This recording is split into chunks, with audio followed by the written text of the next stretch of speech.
It is Monday, November 24th, and you are watching the Sick Podcast. Trust the process. As you can see, Snake, we are the very first to do a podcast in the new studio, in the Sick Podcast studio, right? Right outside the door is Tony's main studio. You can listen to him every day from Monday to Friday at 10 a.m. live, all right? We're going to do a few shows from here as well. It's nice to be in person, nice to talk face-to-face. We're going to try to do this as often as we can. And folks, I think today is the perfect day to start this because there's a lot happening. The Montreal Canadiens are back in the win column. The Laval Rocket blew up the Belleville Senators 7-2. David Reinbacher scored twice. Adam Engstrom put up 5 points. He got called up, right? There's a new player in the Montreal Canadiens organization. Call-ups everywhere. There's a ton happening. So we're going to break it all down for you right here, okay? Here's the game plan for today. Since there's been a lot of discussions about trades, I think it's important to highlight and kind of explain trade value and maybe determine who are the Montreal Canadiens' untradable players, if there are any. We're going to discuss all of that afterwards. Got a little fantasy segment for you all, and we're going to get to some mailbag questions, plural. It's all coming up right here, right now. Turn up your volume. Because you're about to listen to The Sick Podcast. Trust the process. The sickest NHL prospect podcast with Snake and Shayne. With the 5th overall selection in the 2024 NHL Draft, the Montreal Canadiens are proud to select Ivan Demidov. It's gonna be sick. That's right, producer Shane here. Joined as always by my co-host Simon the Snake Boisvert. Snake, how you doing today? I'm doing great, Shane. How about you? Excellent. I'm very excited about this. This space is incredible. Credit to everyone who put in the work. Shout out to Mark Afafo, who set up the equipment, technology. Shout out to Sammy and Yellow, Juliana, and Rosa for setting this up. It looks incredible. It looks even better in person, but I know it looks damn good on screen. Snake, I mean, this is going to be a fun show, busy show, and I think we're going to have a lot of fun doing it. But first and foremost, again, we've been good with this, okay? It's time for a public service announcement. If you haven't bought your winter tires yet, time is running out, okay? If you're in Quebec, December 1st is the date, okay? You have to have your winter tires before December 1st. That's next week, people. Hurry up. But we got you covered. Don't worry, okay? If you haven't gotten them installed yet, you can get GT radial tires starting at $89 per tire at any Point S garage. That is right. If you visit point/s.ca to shop for GT radial tires, you can also find your nearest Point S location. I invite you all to do so. Snake, we're going to talk about, Florian Xhekaj and David Reinbacher and Adam Engstrom throughout the show. But the main point of this show, I hear, and I think this is something we can have a great discussion on, is we're going to look at the Habs untouchables, okay? Some players that, you say, I'm not trading him for nothing, okay? We're going to see if there are any, and then we're going to tier them, okay? So we got 4 tiers. The first one will be untouchable under any circumstance. That means you don't trade them for anything. Now, of course, if Connor McDavid becomes available, then yeah, you make an exception. But we're talking real life trades here. We're not playing NHL 25, okay? The second tier would be only move if the other team overpays. The third tier being good potential, but tradable. And finally, the fourth, maximize any value now. So we're going to start with the first one, Snake. Okay. Yep. Let me know, who are your untouchables under any circumstance from 26 years old to under? Well, none of them. Zero. I know the cliched answer is to say, well, if Wayne Gretzky was traded, why wouldn't anybody else be traded? Okay, but let's leave out the cliche. I think my cliche is every player has a price. Okay. But what you have to evaluate first before you decide to trade a player or not, it's not just the on ice performance as of now. You have to think of future potential. You have to look at the age group of your core that you're building, and you have to look at the contract. Yeah. I think it's been 20 years since the salary cap was implemented, and I do think that very often, as fans, we sort of ignore the salary cap constraints. How many years are left on a player? I'll give you an example. A 23-year-old guy who signed for 7-8 years, and he's really progressing well. Well, this is a great contract. But a 31-year-old, as good as he is now, who has 5-6 years left on his contract, I don't know if it's a good trade. Right. So, but I would say none of the Habs players, I would not entertain at least the thought of trading them. Wow. But obviously, there are players where I would ask more for. I wouldn't trade them just for the equivalent, for an equivalent return, because why get the equivalent if you already have the player? Yeah. That's interesting. Well, I have a different answer. Okay. I actually have 3. Oh. I have 3 players, and I'll give you the reasons, and they kind of go hand in hand with the reasons you gave me, okay? But the first reason is talent.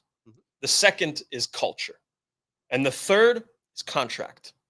So my first player is Nick Suzuki. Okay. Again, we're going to stay realistic here and say that, the Connor McDavids of this world won't become available tomorrow. Yeah. Right? So assuming that you just won't get proper value for Nick Suzuki, I don't think he is tradable for the Montreal Canadiens for what he brings to them, being the captain, having a super team-friendly contract, and being, arguably on, one day could reach 100 points as a centerman. He's just too valuable for this team. I don't see how they could get proper value for him in any sort of trade scenario. Therefore, I rank him as an untouchable. What do you think? Well, what I think is that you talk about culture, and I do agree with you to an extent, but I also think that we have a tendency to overrate roster turnaround in the sense that, okay, you have a core of, 7, 8, 10 players, and you're thinking, the next 10 years, they're going to be our guys at the Bell Center or any other team, that you're a fan of. But really, realistically, when you look at the rosters, any team from, 2020 to 2025 or 2015 to 2020, you see that there's very few players who last that long on a team. So right now we're kind of fantasizing about, Caulfield, Slav, Suzuki, Hudson, Gouli, and all these guys. We're thinking 12, 13 players could be part of a long run in Montreal. Reality is in 5 years, let's see how many are left. It's a good point. That's why I only have 3. But with Suzuki, I have to say that I think the biggest strength there's 2 reasons why in my book, Suzuki would be in the B category. I would entertain a trade, but the other team would have to really, really pay the exact price that I want, the type of player that I like. Because 2 things. First of all, like you said, the contract. Fantastic. The contract is a joke. Yeah. Really. For what he's worth. He's not even earning $8 million. Ridiculous. He's 26 years old. He's signed for another 5 years, I think. So that was one of the good moves that Marc Bergevin did. He was ahead of the curve because when Suzuki signed the contract, he wasn't that good. Right, that's it. And I remember even thinking, you're kind of gambling. It's $8 million. The cap is not going up. And, that turned out to be a great value contract, one of the best contracts in the NHL. Easily. The second reason, he's a centerman. And that's probably the Habs' weakness. Exactly. Yeah. So you trade him, you have to get another centerman. You have to get someone in that age group or a little bit younger. Don't get someone older. And obviously you have to get a little extra. Yeah. Don't just give me the equivalent of Suzuki or what I perceive is the equivalent of Suzuki because I'm going to keep Suzuki. Exactly. So, I would say probably he falls in your A category, falls in my B category. Probably realistically in my book, it's between A and B. Right, that's it. 8.5. 8.5. 8.5. That's good. That's good. Well, the other 2 I'll kind of group together because they are the future of this franchise. Okay. I think you know exactly where I'm going with this. I think I know who the players are. Ivan Demidov Yeah. and Lane Hudson. I knew you were going to say that. Both are, number ones in their Yeah. position, right? Ivan Demidov is a number one winger. Lane Hudson is a number one defenseman. Lane Hudson just signed an amazing contract. We don't know yet what Ivan Demidov will sign for, but currently he's on his rookie entry-level contract, which means it's very team-friendly. And again, I bring up the culture aspect, right? Mhm. These two players, as talented as they are, they have double the heart, right? The passion, the energy. They don't take a shift off. They're always first on the ice, last off. That can go a long way into building a winning culture as a team. Again, I just don't see a possible trade where you get good value for these guys. That's why I have them as untouchables. Okay. I'm going to say Demidov to me is close. He's a B again, but he's closer to A than Lane Hudson would be. Interesting. To me, Lane Hudson is really a B because, he's a great offensive defenseman. His motor is like amazing. His Unstoppable. stamina. Yeah. For a guy his size, his stamina. I think last year he was trying to run out of gas at some point, but he got the Four Nations break that helped him, so that's fine. It was every rookie at some point hits the wall. Yeah. Every rookie. I mean, all of them. Even Matthew Schaefer this year might hit a rookie wall at some point. Sorry. So I would say Hudson. It depends on what you're looking for. If a team is willing to overpay by sending you a fantastic centerman, or it would more be like a trade of this is what I have, this is what you have, and let's make a deal like a la Bolduc Mailloux. I'm not comparing Hudson to Mailloux. I understand. But what I'm you saying mean. Yeah. that St. Louis needed defensemen. Montreal needed a big winger. And St. Louis had too many wingers. So it would have to be that kind of trade. But I mean, if you're going to trade Lane Hudson, well, you're not going to get like a small offensive defenseman in return. Just keep Hudson. No, that's it. So it would have to be that kind of trade. But again, Hudson, I would be more flexible. Demidov, you better be good. Yeah. Because this guy is at the top of his draft in 2024. So, of course, if you give me Celebrini, but it's not going to happen. Never. It's never going to happen. This is really PlayStation type of conversation. Exactly. So, I think Demidov, it would be, although we don't know the future. I mean, if Demidov ends up being a 70-point guy, we might say, well, this guy from the same draft, he became better or whatever. But look, we're trying to predict the future, but it's very hard to predict. So I would say Demidov, if I traded him, it would have to be for another young player plus something. Exactly. Plus something. You got to get more. And someone long-term. You want long-term. If you trade young players, you want guys who are going to help you long-term. And this is what Kent Hughes has been doing overall in his look, he didn't make any major trade, I would say, but the Doc, New Hook trades, Bolduc, it was all about getting young guys in return. He didn't trade these guys to get a 28-year-old player. No, that's it. So me, I like that philosophy. And I'm saying that Hudson, Demidov, I mean, if you're going to trade them, you have to get 20-year-old players in return. You know what? It's not going to happen because a team that likes a 20-year-old player, unless he's Cutter Gauthier and you can't sign him. But look, Cutter Gauthier's value went down. Yeah, he asked for a trade. He asked for a trade. So obviously Cutter Gauthier, had he been just placed on the market without any issues, they would have gotten more than Jamie Drysdale for him. Definitely. So the trading a young player for a young player, it's rare unless there is an issue with the player or you're going for the cup.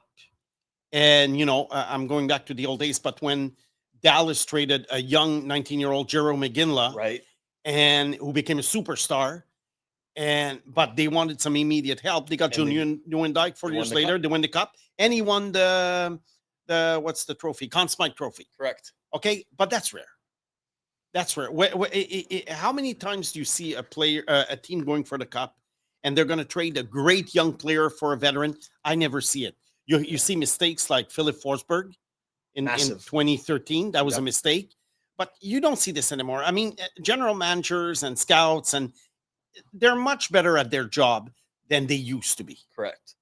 So trying to screw some team, you know, and we're gonna get this guy for this guy, you know, the Sam Pollock days are over. Sam Pollock, Yeah. for younger viewers, was a wizard at a general manager for the Habs. But I think he was taking advantage of the fact that general managers in the league didn't know what they were doing. Exactly. now there are some who are not that good. Yeah. But in a way, front office staff, they know what they're doing. Exactly. I mean, although you're going to see a blunder here and there, you can't just you can't just fool other people, Yeah. fleece other people. No, that's it. Doesn't happen. So long answer for just to say Suzuki, Hudson, Demidov.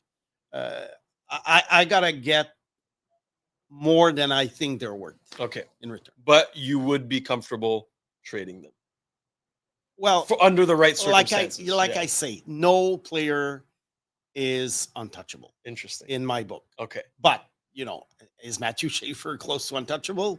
Yes, because what are you going to get? That's He's 18 yeah. years old. But as players get older, then I feel that at some point they reach a peak, and then they kind of lose value Mhm. because of the contract. Sometimes they are being closer and closer to becoming unrestricted free agents. Right. And also, father time. Yeah. Catches up. Yeah, but in a case like Demidov, I mean, like I say, give me Celebrini, okay. But Exactly. That's about it. And it's Yeah, not going to happen. Well, folks, let us know in the comments section if you have any untouchables and who they might be. We want to hear your thoughts. Now, moving on to tier 2, I feel like you're going to have more names in this one. yeah, These are players you would only move if the other team overpaid. That means you're not in a hurry to move them, right? But if you can get really good value for these players, you'd feel comfortable. Okay, now you already mentioned Suzuki, Demidov, and Hudson are in this tier. Who else do you have in there? well, I think Cole Caulfield would be one of them. So do I. Yep. Okay. What's your next one? Well, my next one is actually Jacob Fowler, and Oh. he's one. Okay. He's one that could one day move up into the A tier for me, because in that instance, you have your number one center, Yeah. you have your number one winger, you have your number one defenseman, and you have your number one goalie. Yeah. You have a position of strength at every single position, right? He's Mhm. not there yet. Mhm. He's not there yet. I need to see more. But what Jacob Fowler's potential is, to me, could reach the top tier. Okay. You see, the way we do the categories is like we're mixing young and Right. and established players. Yeah. So obviously, it's hard to put Jacob Fowler in the same category as Nick Suzuki. I mean, not for you, but for me. Yeah, That's why I say that there's probably an A.5 category. that's it. But yeah, Jacob Fowler to me falls in the B category because once you get a number one goal, I don't think there are 32 good number one goalies in the league. No, If you have one or think you're going to have one, you keep him. exactly. Again, goalies are voodoo. You never know. I mean, other goalie prospects have not done well. But if I'm going to trade Fowler, it would have to be for another good young goalie and something else. More than their Yeah. value. So, if you give me, I don't know, Askarov from the Sharks, I would think about it because Yeah. he's a couple of years ahead. Yeah, absolutely. But even then, I'm not sure. Askarov, he's going through a good sequence right now. But I always thought, ever since in junior years, that he had a problem glove side. Hmm. First of all, he catches with his yeah, right he's hand, a silly which is hander. rare. Yeah, But you never know with a guy like Askarov. Now, Jacob Fowler, I don't see any real weakness in him. Mm. So, yeah, I'm going to keep this guy. As Yeah. for Cole Caulfield has he's a goal scorer. Mhm. Every championship team had a goal scorer, give or less, maybe the St. Louis Blues in 2019. But Yeah. let's think about the teams who, not the Cinderella teams, but the one who won the Stanley Cup. The Hawks, the Lightning, they all had a goal scorer. And I think, yeah, Cole Caulfield is very important in that sense. He's a better two-way player than he used to be. Yep. But I think if you trade Cole Caulfield it'll have to be to fill out a need elsewhere. Mhm. So maybe a centerman, maybe a tougher winger, maybe something like that. That's So it. I think it would have to be about, well, you have a lot of tough wingers, you don't have scorers. Okay, let's make a deal. But then if you trade Caulfield, you create a hole in the goal scoring. It's a big hole. Yeah, it's a big hole. Important hole. Yeah, it's an important hole. Look the guy 3-on-3 in overtime. One might say, well, it's just 3-on-3. What's important is 5-on-5. Yeah, 5. That extra point is worth a lot. That extra point is worth a lot. Yeah. So it's like I remember at the beginning of the shootouts, Pierre Dagenet. Pierre Dagenet for the Habs. He was great in shootouts. Other aspects of his game left to be desired, but you were thinking, and there were a lot of shootouts at first because it wasn't 3-on-3; it was 4-on-4. So there were more shootouts. And I remember saying, well, why don't you give Dagenet, as a, I don't know, the 12th forward, because he's good at shootouts and he might win you 3 games. Well, 3 games is 3 points. So Cole Caulfield is a much better player. I'm not comparing him to Dagenet, but I'm saying that he's one of the best players in the NHL at 3-on-3. No doubt about it. So, but again, B category for me. Yeah. Who else do you have? Uri Slavkovsky. Yeah. I have him in the B category again. Yeah. Is one of those players where I'm in no hurry to trade him, unlike some people in the fan base. Okay, if you recognize yourself, yes, I'm talking to you. We saw the extent of his potential against the Toronto Maple Leafs, where he was dominant. Right, that's what this player needs to be. He needs to be dominant, and he's still finding his consistency. But again, the profile of this player is so rare that what can you get of good value for him that another team would be willing to pay? Again, that's why I say another team would have to overpay for me to consider trading this player. I have him in the C category. Interesting. For the reason that you mentioned, inconsistency. I've noticed that over the years, very often we talk about a young player and say, well, he's not consistent. He's not consistent. Well, most of them never become consistent. And that's my concern. Because I saw this in junior hockey. Well, younger players. You're looking at a 17-year-old player and you're thinking, I wish he did this every night. But then he ends up in the NHL and he never does. And I always try to remember the mistakes that I've made when scouting players because it helps you not repeat those same mistakes. And when I see inconsistency with a player, I always think, okay, this is forever. I mean, in most cases. Yeah. And I like playing the probabilities. And the reason why I put him in the C category is because I think his value is probably still very high. Yeah. And I don't know if at some point it's going to be that high. And what I'm getting in return now, I think could be better than what Slav will be down the road. It's a wild guess, obviously. But I think that right now, if you offer me this, and that, I say, okay, I'll take a flyer on it. As I know, he's 240 pounds. He's kind of a unicorn in the sense, but will he be productive enough? Maybe I'm biased because he was chosen number 1 overall. Maybe had he been picked 7th overall, I would say, oh yeah, that's great. It's a great compliment to a line, whether it be Suzuki Caulfield or Demidov and someone else. So I do like him in that sense, but I can't get it out of my mind that he was drafted number 1. That tag is going to follow him the rest of his career. Yeah. It's unfortunate, but it's true. Because we always think of McDavid, Crosby, and Celebrini. Exactly. Not every year do you have a player like this. Not every year. Other years you have Owen Power. You have Owen Power. Uri Slavkovsky. Naily Yakupov. These are good players. But in the bottom tier you have Patrick Stefan. But I know. Yeah. Alexis Lafrenière, Owen Power, good example. I don't think Power should have been number 1, but anyway, I know what you mean. Yeah, exactly. It was not a strong draft at the top in 2021. So, for better or worse, I'm biased because of this, yes. But I also think that this is his 4th season.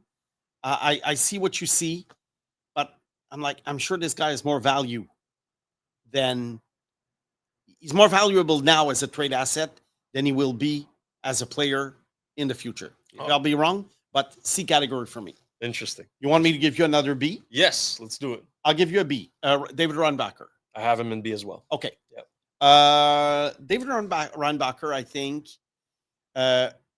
will be a strong top 4 player. Yep. Injuries are a concern. This is probably the only reason why I would consider trading him, only because of injuries. Is he going to be a great offensive player? I think he shows flashes. I don't think he's going to be a stay-at-home defenseman in the NHL. I think Good he shot. carried a pop, good shot. He had a very good weekend, Laval. And since he's been back, every weekend I find that he's better than the preceding weekend, Absolutely. previous weekend. So I have him as a B, but you would really have to give me, again, even at least more than the equivalent, or a number 2, or maybe not number 1, but maybe a 1A or a number 2 centerman. I'm right there with you. Okay.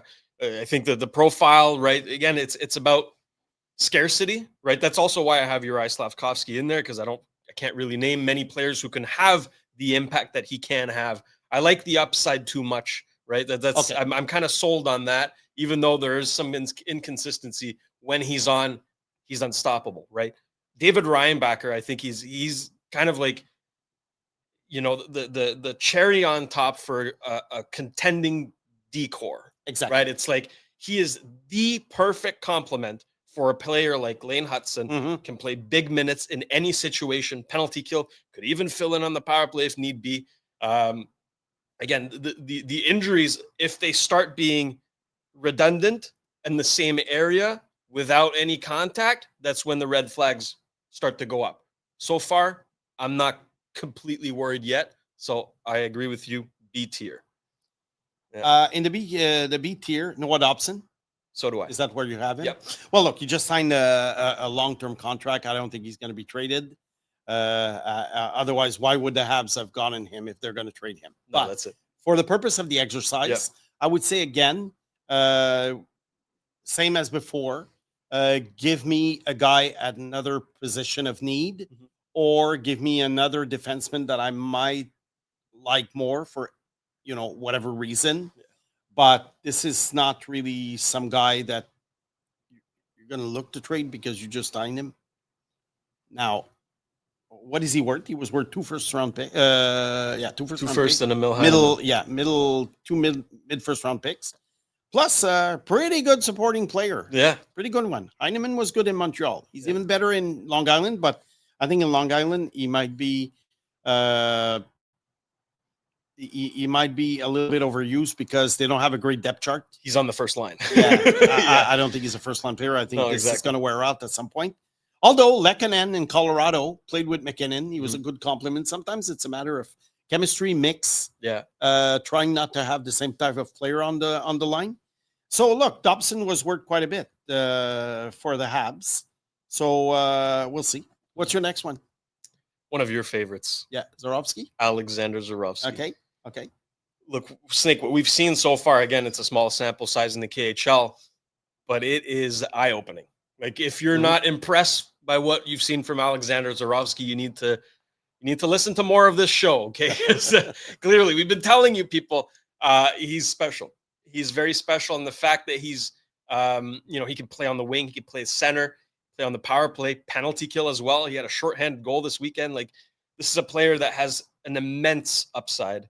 I'm enamored by his playing style, what he can bring to this team as a middle six offensive forward who can also be relied upon defensively. I mean, what more could you want, really? Like, if the Habs are to trade this player, it would need to be in a significant deal and get really good value in return. Yeah, I think in this case, the only question mark is, he's an 18-year-old playing in the KHL. Mm-hmm. I mean, all prospects are suspects until they reach the NHL. Correct. So as much as I like him, if you offered me a 22, 23-year-old established guy who's proven that he can do a lot in the NHL because the team perhaps is rebuilding and they're trying to remember when the Hawks traded Doc and the Brinkat. They were young, but I think they wanted to get even younger. Yep. Maybe they knew something about Doc's injury, but anyway, all this to say that they still traded 2 young players just to rebuild. They got the 7th overall pick for the Brinkat. Why do that? He was like 23. But, they saw free agency looming for him, and they figured, okay, let's start with a Bedard-led core in that age group. And now Yep. they have Nazar, they have Levshunov, et cetera, et cetera. So you would have to have a team like this who's willing to part with a 22, 23, 24-year-old established guy. And then, okay, well, the price is Zarovsky because, you and I often talk about it. You have to give something to get something. Exactly. You can't just trade a second round pick and Owen Beck to No. get an established player. So Zarovsky B only for that reason, but I'm leaning towards keeping him because I love the guy. Exactly. No, listen, that's part of why we're doing this exercise, because we've seen some trade proposals online that are just ridiculous. They make no sense at all. So we're trying to, kind of classify these players into tradable tiers. Now, next player, Snake. Are you still in B? I am still in B. Are you done your B tier? Do you still have players left? Yes, I have some. Yeah, I do. Okay. Yeah. I want to get your take on Zachary Bolduc. Okay. Because I have him in the B. Okay. I have him in the B. Similar reasons as to Uri Slavkovsky, right? It's that forechecking presence that we know from watching the Florida Panthers. Again, we're going to come back to the Florida Panthers every time because they won the cup. You exactly. You want to build a team that's going to win the cup. Maybe in 2 years we're going to talk about another team that's softer and wins the cup, and we're going to go, well, it's okay to have softer players. But right now, today, November 2025, the Florida Panthers are still the blueprint, right? The blueprint, the standard. Yeah. Which is why I think Zachary Bolduc has so much value to the Montreal Canadiens, right? Right now, it's a bit of a slump, but he's going to get it back on track. Mm-hmm. He's on the first line. It's going to come. Don't worry, right? But that physical presence, that forechecking mindset, right? He's not afraid to throw the body and the shot, right? The offensive upside, all of that bodes, and the age, right? He's right in that age bracket to follow along with the core. All of that to me just means that I don't see how the Habs can get good value for him. But again, this is the B tier. So if there's a team that's willing to overpay for this player, I would be comfortable moving him, but I doubt it'll happen. Okay, I'll make it short. I agree with you. Mm-hmm. It's the forechecking aspect. It's the fact what I liked about him last year when I talked to him about him in my podcast. I thought he was one of the best rookies last year. He can score goals. He's energetic. He's a tough guy. You need guys like that. Yeah, he's in a little bit of a slump right now, but I'm not worried. So B, because what are you going to get? Another guy like him? Because his value is not that great. I mean, he doesn't have the same value as a Dobson or a Suzuki. He was traded for Mailloux, right? So he was traded for Logan Mailloux. That's it. Although probably St. Louis overrated Mailloux, but that's another story. So I do think that, look, if you get a great offer, otherwise you just keep him. Okay. Yeah. Next player I'd like to talk to you about is Michael Hage. Yeah, that's I have him in the going. B. I have him in the B again because of position. Yeah. The fact that he's a center and this team desperately needs center depth, and so does every other team. Although he's playing a lot of wing this year, but correct. Again, la polyvalence. Sorry for my French, but similar to Zarovsky in the sense that they can intertwine. He's versatile. Exactly. Yeah. So that is a big factor, and the skill level as well. The age, everything just points to the fact that this guy is going to be a core player for this team for a long time. And I don't know. It's again with these players that haven't yet reached the NHL. It's kind of hard to figure out what their true value is. Exactly. Are you getting overpaid? Like, is another team overpaying for this player, or are you getting shafted in the end? It's kind of hard to gauge. So that's why I have him in the B tier. Yeah, because sometimes you trade prospects for an established player, and right away prospects lovers like we are. Will be like, why did they do that? Yeah. And then 5 years later, the prospect didn't become that good. Yeah. So I've Hage in the B category, although I'm not as high on him as I am on Fowler and Zarovsky. Yeah, no, that's it. That's for sure. I think Michael Hage, just for a little parentheses, I'm going to go see him this weekend. Michigan is playing Harvard for 2 games. I'm going to be in Boston for U.S. Thanksgiving. And, well, not really for U.S. Thanksgiving, but it just so happens that it's U.S. Thanksgiving. So it's a good thing I booked like 3 months ago because I was able to get a room in Boston. Yeah. So next Monday on the show, will be one of the topics. The 2 Michael Hage games. I love seeing players in person as much as I can. Yeah.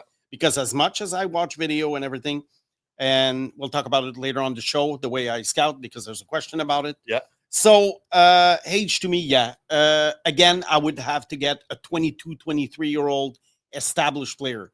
But I'm not going to do the kind of trade where at the deadline, because the Habs, let's face it, I don't think they're going to win the cup this year. No. Maybe 3 years down the road, I Yeah. would consider trading a guy like Hage to For get immediate- immediate help, because I'm so close to the cup, like Colorado was in 2022 and Tampa Bay and Florida when they traded for, Marchand, these guys. But for now, the Habs keep building. So keep Hage or get a 22-year-old player. Otherwise, no move. Exactly. So, like we're talking about right now, today, November 2025. Yeah. It's kind of hard to project down the road in the future what this team will be, where these players will be. Right. This list is going to change by this time next year. And the year, guys right? we're just talking about, like we said at the beginning of the show, I don't think they're all going to be there in 5 years. No chance. Something's going to happen. Yep.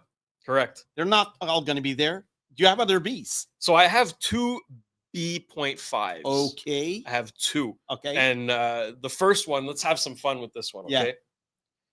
Florian Jackai. Oh. Yep. Okay. B.5. Yep. I have him in B.5. Now, again, if you get equal value for him, I wouldn't do it. Okay. I wouldn't do it. Again, that's why I have him in B.5. It's like, you come to me with a trade offer, which is like a similar type of player. I'm like, no, I'll just keep him. That's why I say I want a little bit of an overpayment for Florian Jackai. Down the road, again, kind of projecting, we're trying to project a young player who's got 1 NHL game experience, okay? And I'm not getting carried away. Had a nice fight, had an assist. Yeah, okay? because I was going to ask you, are you just carried I'm away not because getting it's game carried this away. weekend? I'm not. Or you're looking at the body of work in Laval? I'm looking at the general picture and the profile of the player, right? This is a kind of player that the Habs have been lacking for so many years, right? That bottom 6, strong, mean, forechecking presence, who also has a scoring touch. Like, I'm not overrating this player. I'm not saying you can get great value for him in a trade. What I'm saying is, if I am to trade this player, I would like the other team to overpay for equal value. I'm just keeping him. Look, last year I did a show with Tony where we were talking about the Laval Rocket, last year's team, and we were talking about the forwards. And I was asked, who's my favorite Rocket forward going forward? And there was Beck, Michar, Farrell, Florian. I don't know if there were any other guys, young guys. Joshua Roy. Yeah. And I said, look, I don't think any of them will be a top 6 player. No. I don't see a great offensive potential for any of them.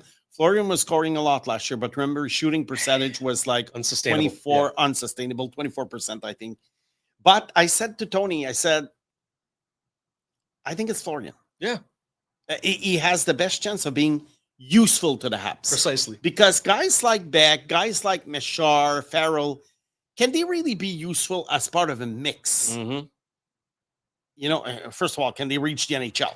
But let's say they do. Yeah. Can they be part of a mix? Beck may be on the 4th line, but Philip Michar and Sean Farrell, what do they bring to a team?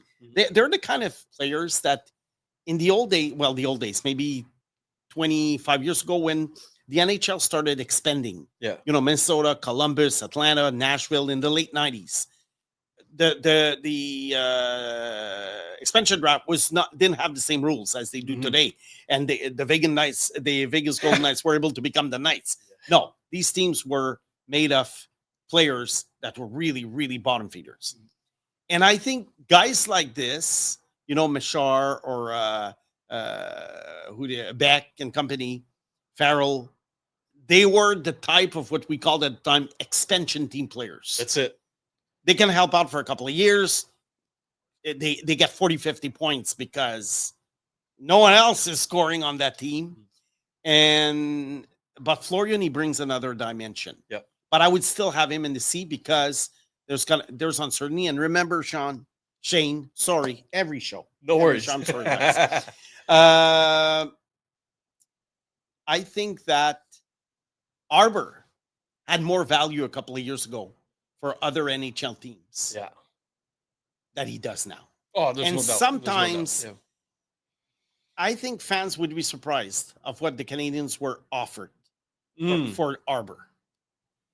And at the time, I would have said, "Come on, jump on it, Yeah. on it," Again, because you never know other with teams these guys. were overpaying. Overpaying, exactly. You're always talking about overpaying. Exactly. Now, do I prefer Florian to Arbor? Yes. Yeah. The answer is yes. I think he's a better hockey player. Yeah. But C category. Yeah. That's why I have him in B.5. Yeah. It's like, okay, if you're giving me clearly an overpayment, I'll take it. Okay. Right? I'll take it. But anyways, the next category, unless you had any more Bs, did I hit them all there? I'm done. There you go. Okay. The next category, I think we can just rifle through because there's a good amount. It's good potential, but tradable, right? If you're asked to put this player in a trade package for, say, that second line center that a lot of people have been waiting for, you're comfortable with it, right? But again, you're not in a hurry to trade this player. Who do you want to start with?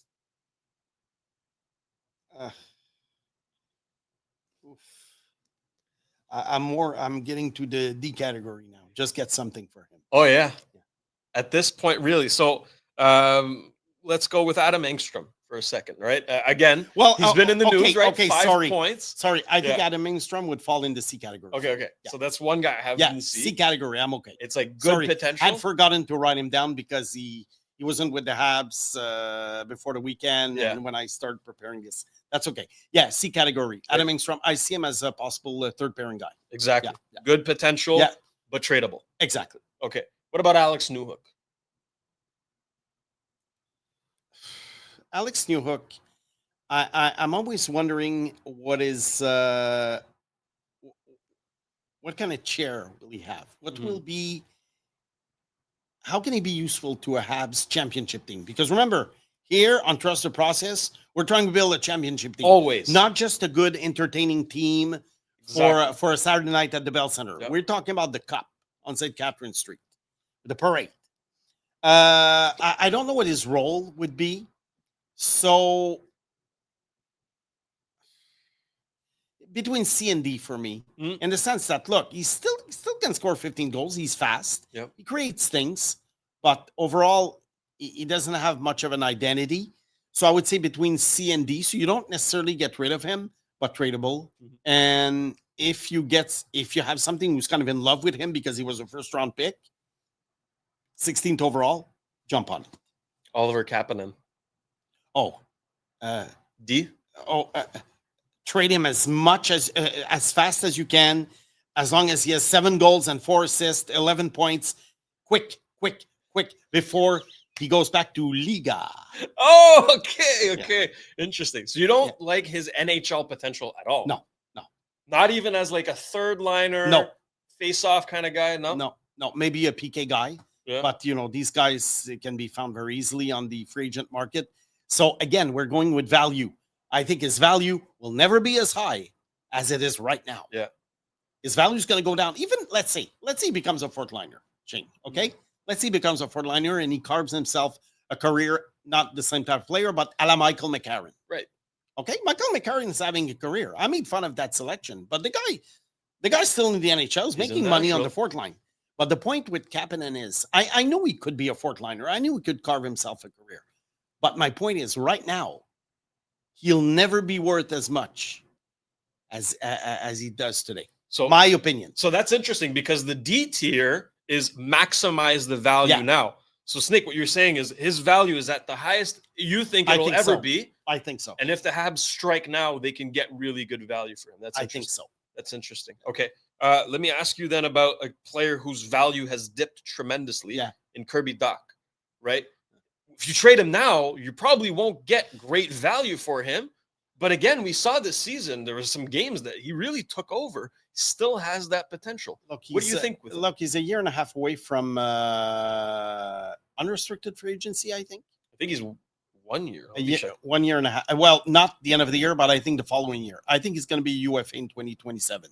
Anyway, while you're looking for it, I think Kirby Dach, unfortunately, he's getting into the territory of damaged goods because of the injuries. So I know he could be a good third liner. I do realize this, but there's too much of a risk. Yeah. So yeah, try and get something. Okay. Jakub Dobeš. Jakub Dobeš, who started the season 6-0, right? Again, the value has never been higher for him. Yeah, Came back down to earth recently. Goalies are not worth much unless they're Askarov or these hot goalie prospects. Mhm. I would put him in the D category. I think he can be a backup. I've said it before. But you can find backups. Yeah. The Habs pipeline in net is interesting with Quentin Miller, Alexis Cournoyer, Volokin, Radkov, and Boisbriand. Not saying they're all going to make it. Not saying anyone is going to make it, but they have good depth, and one of them might pop out of the hat. Mhm. So I think that Dobeš is more of a D for me in the sense. But what am I going to get for him? Right. I'm going to keep him. If I'm going to get a third round pick, might as well keep him. That's it. So anything, I think anytime you can get a first or a second round pick for a player, depending on what he's worth in your eyes, you have to strike. Past the second round, you're throwing darts anyway. So how many darts do you need? Yeah. Last guy, I mean, there's so many names. There's so many names, but I mean, we're 46 minutes in, so we got to pick it up here. I want to ask you about Bryce Pickford. Because you're a big fan of his, and understandably so. I am. Right shot defenseman, Yeah. Captain of the Medicine Hat Tigers, having a great season. Mm-hmm. His value's fairly high at the moment. Like, a lot of people are kind of catching on to. I understand he was picked later, but like, I think a lot of teams are regretting that now. Do you think that his NHL upside supersedes his current value? I think with Pickford, although he hasn't proven anything yet, although I like him and stuff, he's a point per game guy in the HL, but he's also WHL, but he's also 19 years old. I think Pickford is, like you mentioned, in probably in the category of, like when you're trading for, let's say, a number 2 center, you're trading, let's say, a high pick or an established young player or older player and a prospect. Yeah. He's the and a prospect category, and a prospect who is not in the A category like Hage, Zorowski, or Fowler or Reinbacher. So I think he's in the B category of prospects. So yeah, you can include him if the other team wants to, but I don't think Pickford one-on-one will get you anything better than what Pickford is now. No. So in that sense, I think he belongs to another category, but there's one player you didn't mention. Shane, come on. Caden Gooley? I didn't mention Gooley. That's right. Caden Gooley. That's my bad. Actually. That's okay. We all... I thought I mentioned Gooley. Yeah. Where do you have him? B.5. Okay. It's like Doc, although I think he's better than Doc. Yeah. With the injuries, he's injury prone. Come on now. It can't just be bad luck. So we've discussed it many times. Get something for this guy. He is not useful on the injured list. So you have him in D. Maximize the between value. C and D. Okay. I think he has value as a good contract. If he plays, he has a good contract. I think he's a little bit overrated, honestly. I think he can be part of a good top 4. Mm-hmm. I like him, but I don't love him.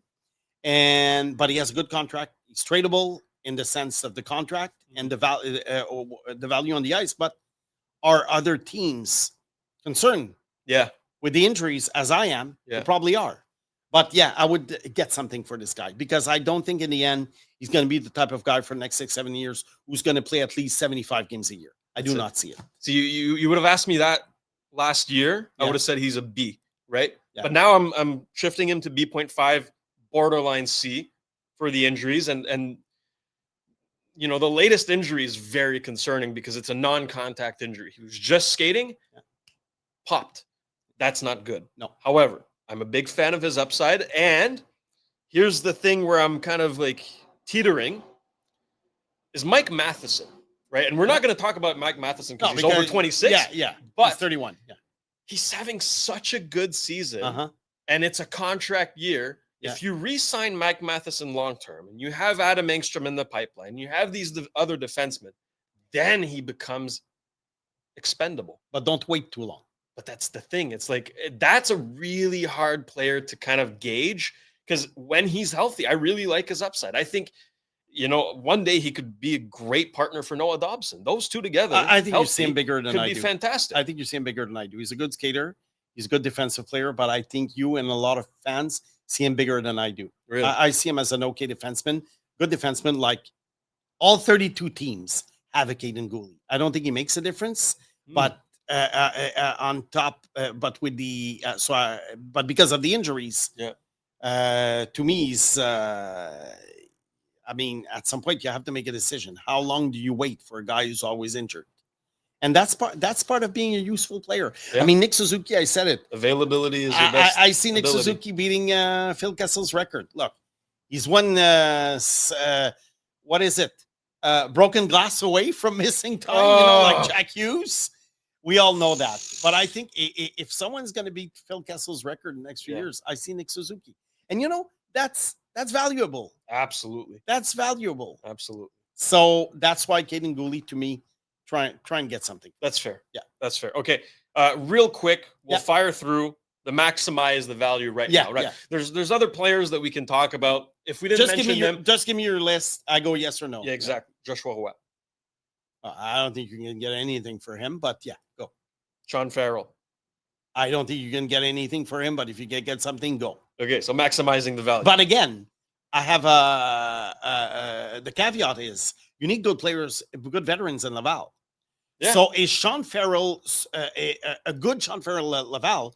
Is he more valuable to the Habs organization than a 6th-round pick?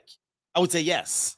That's fair. So that's another category. Mm-hmm. I mean, but if someone offers you, let's say, a 3rd-round pick for Joshua Roy, I would take it. Yeah. But Sean Farrell, if you offer me a 6th-round pick, I'm going to keep the guy in Laval. No, that's it. Yeah. Philip Meshar. Oh, whatever you can get. Okay, because I don't think he's going to be useful to the Rocket. Yeah. Give me a 7th-round pick, please. Wow. Please give me something. Look, if someone is willing to take a flyer on a 1st-round pick and they offer me a 3rd-round pick right now, or look, Logan Mailloux gave the Habs Zachary Bolduc. So you never know how teams view. It only takes one scout who was in love with the player in his draft year, and 1st-round picks they're like cats. They have 9 lives. But get out of here. Mm-hmm. Snake, one prospect that hasn't reached the pro level yet, and I'm curious about this. Yeah. Sam Harris, Denver University, goal scorer. Yeah. He's kind of, I wouldn't say he's climbed the ranks, if you will, but a lot of people have noticed him. Yeah. Is that a guy you kind of just maximize the value now? Get something, get a pick higher than the pick that you used to select him, or put him in the the category of picking a prospect, player in a prospect, to get something better, a throw in basically in a bigger trade, or get a pick that's going to replace him in the depth chart at some point. I don't see much of a future for him. Fair enough. Okay. Is there any other player you'd like to highlight here, or does that conclude? Well, look, there's all kinds of goalies, like we said, but there weren't nothing right now. No, that's there weren't nothing. You're not gonna get the Russian guys like Konushkov, and look, they're stuck in Russia. They're not gonna come here. So I think this is pretty much it for the 26 and under. I think it was a good analysis, and let's see if our listeners agree, disagree. Absolutely. Let's have fun with this. Yeah, send in your comments. Because some people might find me very harsh on certain players. I know I'm used to that, but I'm also being realistic. I'm not going to be right 100% of the time. Yeah. That's my opinion for now. Maybe in 3-4 years, if goalie doesn't get injured and the Habs win the cup and he's a top 4 guy, 23 minutes per night, they're going to say, we should have kept him. Well, it's a good thing we kept him, and it's a good thing you're not Kent Hughes. Oh boy, it's a good thing that a lot of people aren't Kent Hughes, because some of the proposals I've been seeing. Yikes. Anyways, let us know your thoughts in the comments section. We want to hear from you. Which players you deem untouchable? Okay, we want to hear your thoughts. Snake, before we move on, I want to give a big thank you, of course, to our partners who make this show possible. I want to start off with a message from Cheapest T-Shirts. I went shopping on Cheapest T-Shirts just this weekend. Got some great stuff on there for the holidays, and hopefully you can too, all right? Because if you're looking for the cheapest prices on wholesale apparel in Canada, you will find them at cheapesttshirts.ca. They are proudly Canadian and trusted by thousands of customers from coast to coast. They deliver unbeatable value every day. You'll always get the cheapest prices, plus same-day shipping and even next-day delivery, so your order arrives fast. And I can testify to this. My order has arrived, okay? They have over 1,000 products and more than 36 trusted brands like Gildan, Jerseys, American Apparel, M&O, and Comfort Colors. The selection is unmatched, all right? Whether you're shopping for t-shirts, hoodies, crew necks, hats, tote bags, polos, aprons, tank tops, so much more, they've got you covered, okay? You will find it all at cheapesttshirts.ca. You can enjoy free shipping on larger orders and simple, easy-to-use website that makes online ordering a breeze. Also, a message from Betway, okay? Don't select a bust with Betway and get a deposit matchup bonus up to $300 on your first deposit. Scan the QR code on the screen or click on the link in the details section to create an account and redeem your welcome offer. The offer is only available for new customers. Terms and conditions apply. The offer is not available in Ontario, and you must be 18 years or older. Please play responsibly. Okay, quickly now, I'm going to fire through a little fantasy report.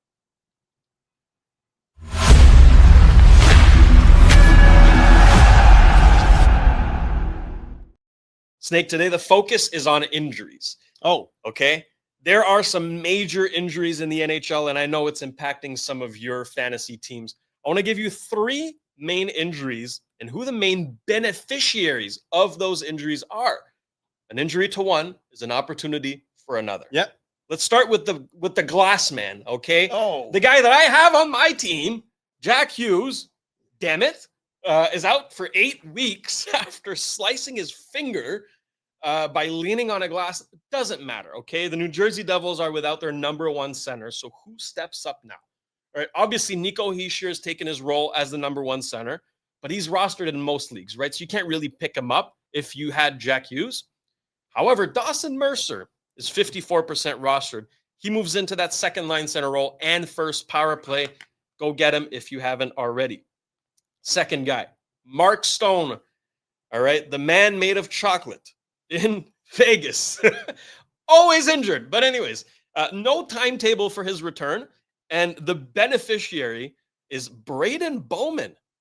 Braden Bowman is on the first line with Jack Eichel and on the first power play. I think he's got 4 goals already this season. He's obviously the main beneficiary, and he is 15% rostered. If you had Mark Stone and he's left a hole in your roster, go pick up Braden Bowman. Last guy, Charlie McAvoy, caught a puck to the face. Again, no timetable for his return, but the man who took his place on the first power play is Hampus Lindholm, who's 10% rostered. Okay. Charlie McAvoy had actually a decent fantasy season so far. He's not usually the best fantasy defenseman, but he was actually doing pretty well, and so is the Boston power play. Morgan Geekie is something else. David Pastrnak, you know what he can do. So Hampus Lindholm, if you had Charlie McAvoy, something to think about. Okay, now for the fun part. Let's dig in the mailbag.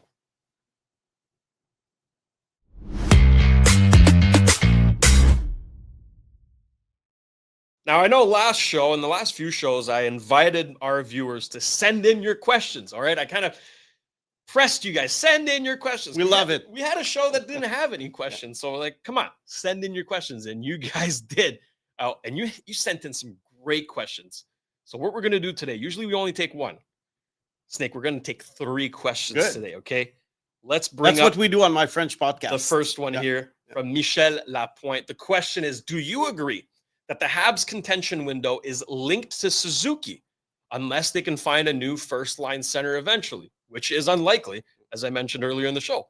Meaning Suzuki is already in his prime, but the rest of the team is obviously not there yet, right? He is 26. The rest is a bit below. If it takes another 4 years for the team to be ready, Suzuki would be 30 years old and would only have about 5 years of contention, not 10 like most think, unless Suzuki is still dominant past 35 or someone else can replace him. Very interesting question. Oh, it's very interesting. I like this. Because You know how I always like to have a core that grows together Of course. and then they peak together. So obviously Suzuki is a little bit of he's ahead of the age curve Mhm. of the Habs right now. He's 5 years older than Lane Hudson. He's 6 years older than Demidov. Yep. So I do understand this listener's concern. However, I'm going to give you pros and cons. First of all, I do think we just talked about it that Suzuki is very durable. Yeah. I think he's going to age well because his play is not based on speed or strength Mhm. or he's very Mental. cerebral, and I think this is a guy who's going to age very well. Yeah. The thing is, however, we always have to think about contracts. When his contract ends in 5 years, I think 2030, Mhm. if I'm not mistaken. Obviously, he's going to get a raise, a big one. What will be the Habs salary cap situation at the time, and what will be the NHL salary cap? Yeah. Maybe there will be expansion, and the salary cap will be at 150 million. Mhm. So that's why we can't predict the future. Just like before COVID, everyone thought the salary cap was going to raise quite a bit, and it didn't because of the unexpected. So I would say that my only concern would be like, can they fit in a big contract? Because Suzuki can ask for what, 12, 13 maybe at that time, depending on the cap. Could be. I think it's all based on the percentage Yeah. of the cap. Right now, he's a value contract. I think this, but in terms of being a 32-year-old on a contending team, whether or not they have found another centerman who is as good as or better than him, I don't have a concern. I think he's a player who's going to age very well. Snake, if anything, I think this might be a good thing because he's the captain, right? He is the leader. If you want your leader to be seasoned, you want him to have that experience and to be that kind of older brother, Mhm. kind of uncle, figure to these younger players. So sure, when the Hudsons and the Demidovs and all that, they enter their prime, Suzuki will be maybe on the tail end or Well, he'd already been peaking, Yeah. right? Yeah. But I don't think that's a bad thing. No, it's not a bad thing because every contending team at some point gets a 32, 33, 34-year-old player They're critical. who you are not counting on to be your best player. I think the Habs are in trouble if Suzuki is still their best player in 5-6 years. Right. Because that means that the other kids will not have progressed, Mhm. and or Suzuki, is like Sidney Crosby and he ages like fine wine, which is always possible. But I do think that teams are looking for these guys on July 1st at the trade deadline. If you have one, then you don't have to get one. No. So I think I think mostly it's going to be fine. I just don't know about the contract and the salary cap situation at the time vis-a-vis his production. We'll see in 2030. All right. Mhm. Second question. Let's hit it. From Jean-François Marcoux. A question for Snake. You always say that to have a Stanley Cup contending team, you need 10 impact players. Mhm. Right now, looking at the Habs' actual team and the players in the system, Laval and amateur leagues, how many impact players do the Habs have? And can you identify them? This is amazing question. Yeah, it's a very good question. Yeah. Obviously, I think the Habs have the potential right now to have those 10 impact players in their system or on their team. Yeah. But we all know that if the Habs win the cup in a few years, roster gonna turnover change. is, it's like death and taxes. Yeah. It's going to happen. So right now, the impact players that I have, for sure, Mhm. I have 5 of them Okay. because they're established and we know they're impact players. On defense, Dobson and Hudson, Yeah. Suzuki, Caulfield, and I would take a chance of saying Demidov already. Yeah. I think that's fair. So that's fine. Then we have to find 5 more within the organization. Of the guys who are already like in the NHL or close to the NHL, we're talking about Slav, Gouli, and Madison. Mm. Now, is it ideal to have a 30-something defenseman who's not a first-pairing guy on your future group of 10 impact players? I don't think so. So I'm going to take Madison out, Yeah. but he can be a very good complementary player. That's fair. Kid and Gouli could be, but with the injuries, I can't put him there. Yeah. Slav, I'm not sure, but he's a high candidate. Right, be an he impact can player. be. Yeah, he can be. Yeah. So I'm at 5 with possibly Slav, and here are other players who could be part of the top 10. Mhm. David Reinbacher, Yep. who I see as a solid top 4 defenseman. Michael H could be a good top 6 or top 9 player, Mhm. you know, and Jacob Fowler in net. That's an impact I think player, has a right? very, very good chance. Yeah. Zarovsky. Yeah. So right now, I would say of the 5 that I have, you can add Fowler, Zarovsky, Slav, Reinbacher, and H. That's a possible 10. Mm. I don't think it's going to be like it's going to be those guys in a few years. So Trades will happen. Some players will disappoint. Some players might become better. But that's my 10 right now. Is it good enough? All at their peak, because they're mostly in the same age group, except Suzuki. All at their peak. Is that championship material? I think it depends on your complementary players. It depends on how good Demidov becomes, yeah. how good Zarovsky becomes, how good Fowler becomes. So there's still a long way to go. Mhm. But it's getting there, because if you had asked me the question 5 years ago, Ooh. I don't think I would have found more than 2. Yikes. Yeah. No, that's it. Snake, before we get to the last question here, I want to because this is a really good exercise that we're doing it's here. fun. We could have done a whole show on it. But the one question I have in regards to that, looking at the players you just named, right? Is there a missing profile? Oh, the kind of player, and you can give me a name if you want, but a kind of player that you think the organization just does not have that they do need to have. okay. Assuming that Demidov becomes a star or a superstar, Yeah. a 95-point guy, I would say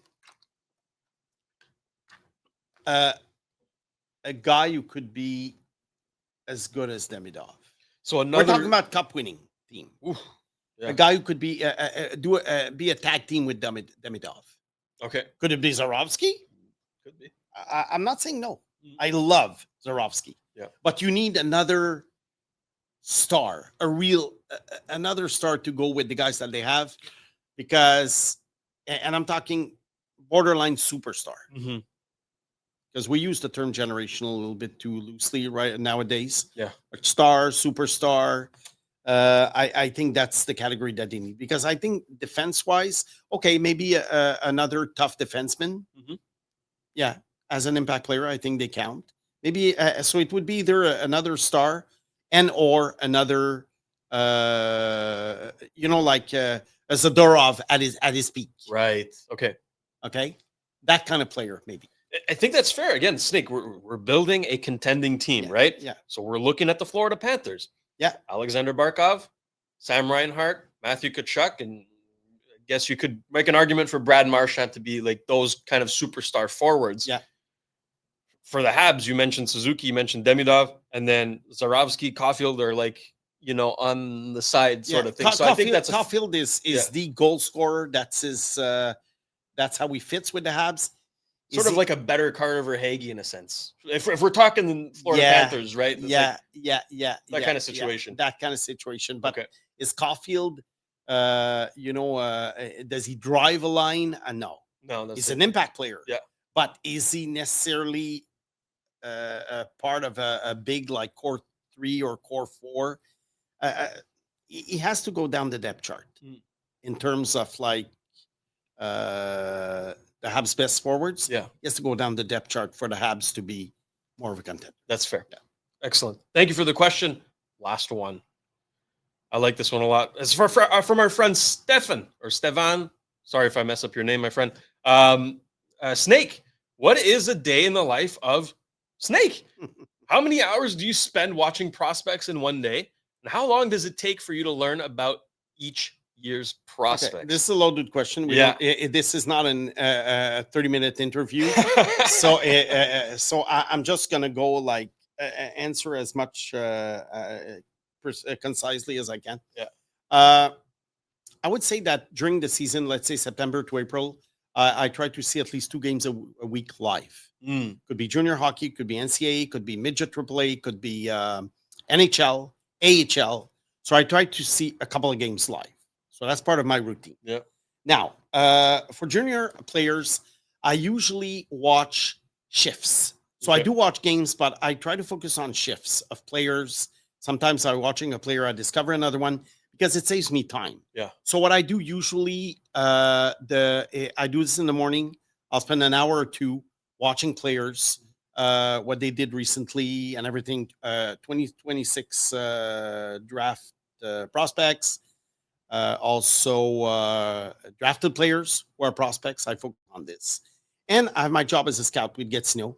So that's another aspect of the job. At night, I rarely watch NHL hockey live. What I do is on the nights that I'm home, I'm going to record maybe 2 or 3 games, depending on the schedule. And I'm going to start watching maybe around 8:30. Then what I do is that I'm already in the second period of a game. Yeah. I can fast forward the commercials and everything.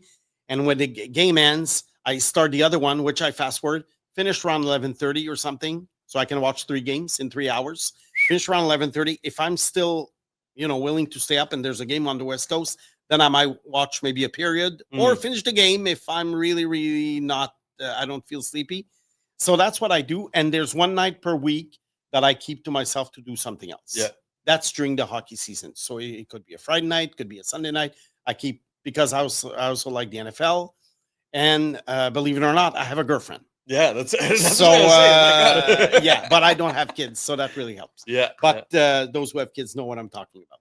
So that's in a nutshell how I operate. But as for the young players, like I say, if I want to watch Zorowski, I'll take an hour. I'll watch 4 games of Zorowski. He plays about 15 minutes a game, and I have this website that I have access to, and usually that's how I operate. So that's a lot of hockey. Yeah. And that's why this summer, during the summer, July and August, I take a break. And that's why come preseason time in the NHL in September, I do not watch. Because you know what? If I start caring about preseason games, I mean, look, I don't know how many hours I've been spending doing this in my entire life. Yeah. I started when I was a kid. So, look, at some point I have to pick and choose. And NHL preseason games, I've decided is not on the menu. It's funny, Snake. I mean, when's the last time we talked about preseason games since the season has started? Exactly. That's my point. Useless. We've said it here on the SIG podcast, trust the process, over and over again. And folks, for any of you watching that want to get into scouting, you just got the blueprint right here. This is what you need to be doing, okay? It's hard work. It's a lot of work. It's also pretty fun, though. We're having a good time here at the SIG podcast. Trust the process. We hope you are too. Make sure you're subscribed. Notifications on. Hit the hype button as well. We'll be back on Thursday to talk more NHL prospects, draft, whole bunch of stuff. We haven't really decided our topic yet, but hey, we're open to suggestions. Oh yeah, send in your comment. We did that once, okay, and it was a great suggestion. We read the chat, folks. Okay, send in your questions for the mailbags. Send in your suggestions for topics. This was awesome. I love doing this in person with you. I love doing the show first and foremost, but again, shout out to the SIG team, Sammy, Agnello, Juliana, Rosa, Mark, everybody involved in making this studio happen. This is fantastic. I mean, we are treated A1 here. The equipment, the setup, it's phenomenal. All right. Expect nothing less from the SIG podcast. Of course. All right. And like Shane says, this is a community. So we do read the comments. We do take into consideration what our listeners like and don't like. And we get ideas for topics because this is our show, but this is also your show. Exactly. Well, for Simon the Snake Boisvert, I'm producer Shane. Thank you to everybody tuning in. Thank you to everybody at Master Control. We had a great fun day at the studio today. It was awesome. I can't wait to do it again. We will see you on Thursday. Take care. And that's a wrap. Hope you don't miss us too much until next time. Follow the SIG podcast, Trust the Process on YouTube, Instagram, Facebook, Google Play, and Apple Podcasts.